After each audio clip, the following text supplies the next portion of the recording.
there's a wonderful word in here in this passage of Scripture for us. It says that the scribes and the chief priests get together in verse 18, and they were seeking a way to destroy him, for they feared him. They feared him. See, he comes in this authority and this power. And we've got to imagine that Jesus cleansing this temple, again, it's something that took place for a while.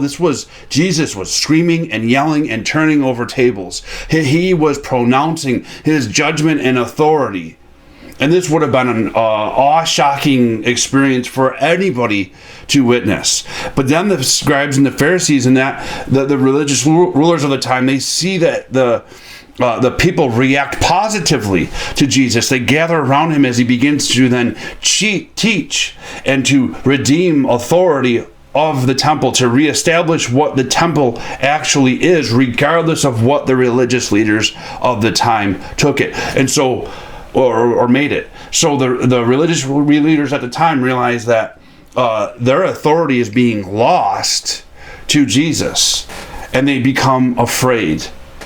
And so many, really, for whatever objections they might pronounce, and maybe that isn't the way the priests and the chief priests and the scribes would have put it.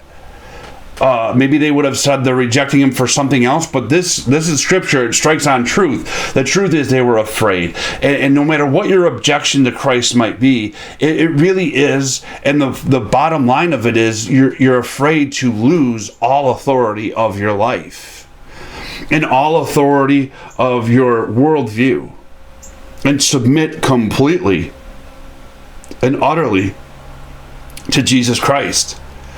And Christian, as you and I walk, this is the heart posture we must protect against. We must realize that even in us, our flesh does not like to submit all of our authority. There's a fear, an apprehension, a resistance in our own flesh to reject some of the authority Jesus Christ puts upon our lives. That he is the one who commands us to do things that scare us, put us in uncomfortable positions, cause us to sacrifice self, that are uncomfortable, that are unknown, many things.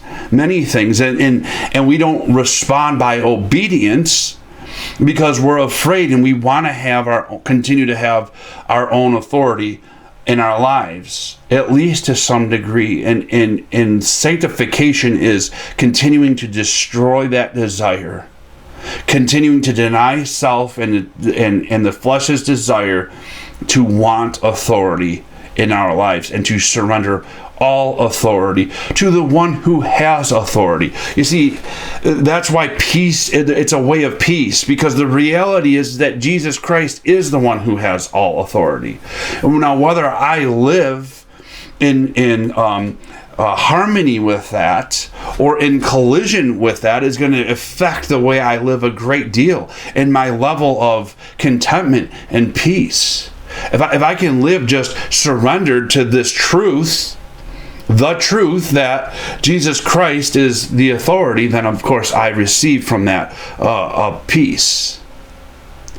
But if I'm living a life, if there are areas in my life that I am living where I am the authority, then I won't have peace. I'll continue to have fear, self-centered fear, and pride, and all of those things which are just destruction. Of course, God opposes those things, and so there will be destruction in my own spirit, and certainly in my outward life and my actions and my relationships with other people, including God. So here's a reminder, an awesome reminder to submit all authority unto Jesus Christ, the one who has it, to live in a way that recognizes him as the all authoritating figure in my thoughts, in my processes, in my ways, in my temple, and in every aspect of my life.